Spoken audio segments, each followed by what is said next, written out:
In the name of Allah, most gracious, most merciful, praise be to Allah. We thank Him, we glorify Him, we seek refuge in Him against the evil of everything that could easily harm us. Allah Azza wa Jal has just finished talking about the blessings that He did to Bani Israel that they have forgotten. He's telling them to remember these blessings. Now He is telling us the story of Abraham. He says Abraham is a role model to us. What happened? He says, وَإِذِ ابْتَلَى, then this is verse number 124 in chapter 2. He says, وَإِذِ ابْتَلَى إِبْرَاهِيمُ رَبُّهُ بِكَلِمَاتٍ فَأَتَمَّهُنَّ قَالَ إِنِّي جَاعِلُكَ لِلنَّاسِ إِمَامًا قَالَ وَمِنْ ذُرِّيَّتِي قَالَ لَا يَنَالُ عَهْدِ الظَّالِمِينَ وَإِذِ ابْتَلَى إِبْرَاهِيمُ رَبُّهُ بِكَلِمَاتٍ فَأَتَمَّهُنَّ When the Lord of Abraham afflicted him with some words, and he fulfilled them. قال إني جاعلك للناس إماما. He said, I will for sure appoint you as a leader to the people. قال ومن ذريتي. He said, what about my family members? He says, لا ينال عهد الظالمين. As for my appointment or my covenant, it doesn't go to those who are wicked. So Allah Azza wa Jal is telling us that Abraham is a role model. Unlike the way Bible portray him as being somebody who is sinful, somebody who is a liar. Quran shows us that he is somebody who has reached the highest level of piety and taqwa. Allah Azza wa Jal has told him to slaughter his son. He went on, فلما أسلم وتله للجبيل وناديناه أن يا إبراهيم قد صدقت الرؤيا إنا كذلك نجزي المحسنين إنه من عبادنا المؤمنين. Allah called him Muhsin and Mu'min. Muhsin is somebody who has reached the highest level of piety, a noble person. And the Mu'min is somebody who is a true believer. So Allah says, وَإِذِ ابْتَلَى إِبْرَاهِيمَ أي وَإِذِ امْتَحَنَ.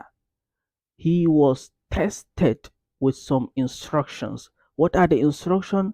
Do and do not do. And he obeyed them all. One of them is that he was told to slaughter his son.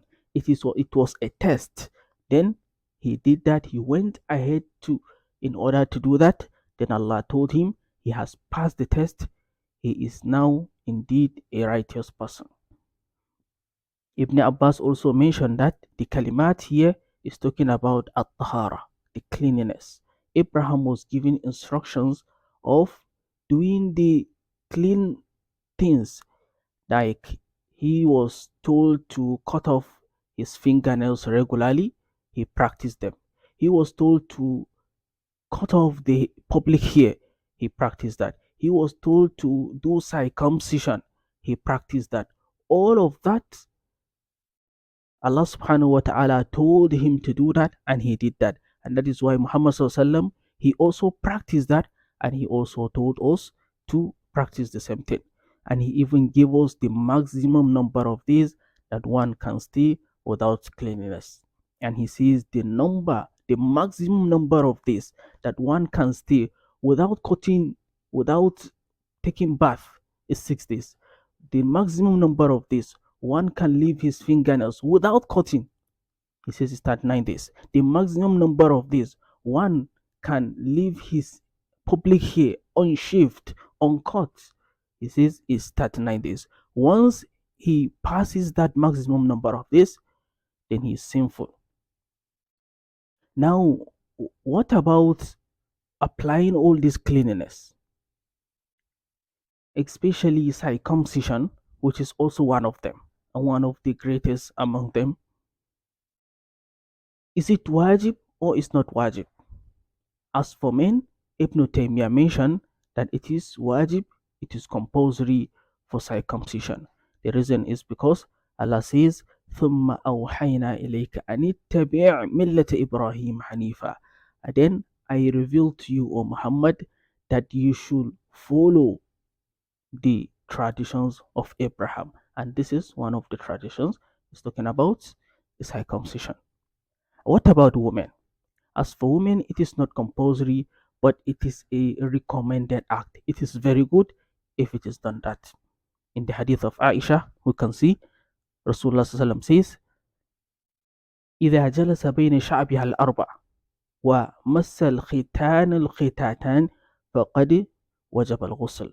If a man sit between the legs of woman and then the circumcision of man touches the circumcision of woman, then the bath is compulsory.